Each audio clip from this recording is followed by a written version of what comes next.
Sometimes we have what's called a major bleed. And what is a major bleed? A major bleed is an arterial bleed. How do you know something's an arterial bleed? Squirting. Yes. Yes, across the room from one side to the other. That's usually the Hollywood way of doing things, yes? But not always. Yeah? Sometimes when we cut ourselves, it opens up, artery bleeds, but then closes up. You may be looking for an ooze. An ooze that's a continuous ooze. An ooze that's on the floor, and this puddle is getting bigger and bigger and bigger by the moment. Yes? How much blood? 100 mils. 200 mils. 300 mils. 400 mil. We're talking about a hell of a lot of blood. Yes? How much blood do we have in our system? 5.8. For males, 4.6 for females, around about that, depending on height, weights, and all the other bits and pieces that go with it. So losing a litre in a couple of is going to be very detrimental to you. You are going to feel very pale. You're going to feel very queasy, pale looking. It's all leaving you. So what can we do? One would be to apply pressure to the area. Yes, as we did before. So that's number one. What if that's still bleeding? Put another one over the top.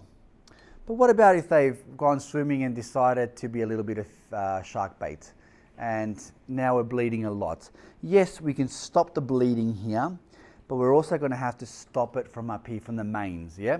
And how do we do that? We use a thing called a tourniquet. There's two types that I'm going to pass around. This is a C type, which is clips around, so that'll come around and clip.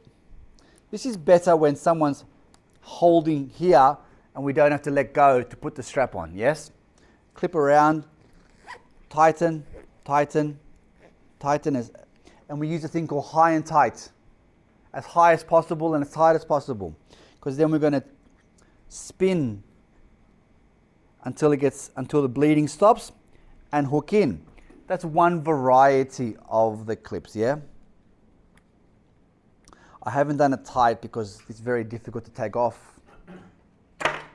But then we have another type. And this is a Velcro type.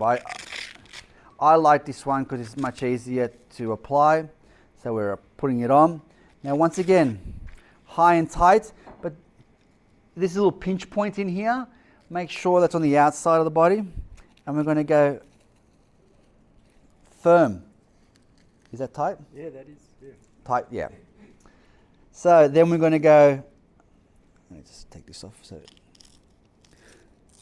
we're going to go around and around we go and lock it in place, yeah?